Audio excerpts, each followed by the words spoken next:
AITA for refusing to support my sister during her divorce? My sister's marriage of 3 years is ending. She was with her husband for almost 5 years before the relationship, and marriage came to an end. I saw this coming before they got married. Deep down, I never saw this marriage lasting, or not lasting happily anyway. I brought up my concerns to my sister, and she told me I was wrong because she could fix all those problems. Let me explain what happened. My sister married a widower. They met 9 months after his wife died. His 3 kids were under 11 when they got married. The kids did not adjust to their dad dating my sister. They didn't like my sister, they didn't want their dad with someone else. They didn't want everyone to move on and leave their mom in the past. He really didn't get them any support during that time, and he did nothing about any worrying or bad behavior.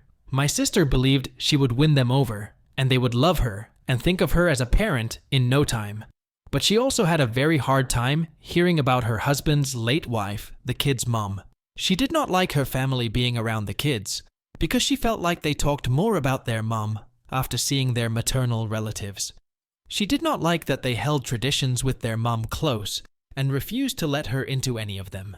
I think my sister was just engaged at the time, but her husband mentioned wanting this dish his late wife used to cook, and he mentioned her cookbook.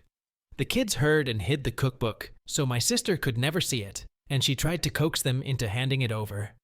They said never.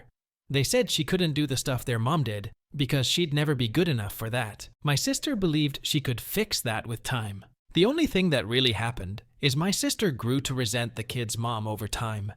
She didn't like being compared to her in a negative way, and having it made clear she was never going to be the first choice. I totally understand things like that being said to you will hurt, but she married a man who wasn't helping his kids through the loss, and she ended up taking it out on the kids. The marriage ended 2 months ago after my sister ranted at the kids about how much she hated their mom, and was glad she died, and giving her husband the choice of them versus me. He chose them, but without being asked to choose, I fully believe he would have stayed. So now my sister is living with my parents again, and the family have rallied around her. But I have not. I do not think my sister acted right here, and while I feel bad for her about some of it, I did air concerns, and she was so arrogant, she thought she'd be able to fix everything. My sister and parents keep bringing up the fact I'm not there for her, and how I should be. My sister asked me if I really thought she was so wrong in this that I would withhold my support, and I said yes. She and my parents said I should be supporting my sister no matter what. AITA,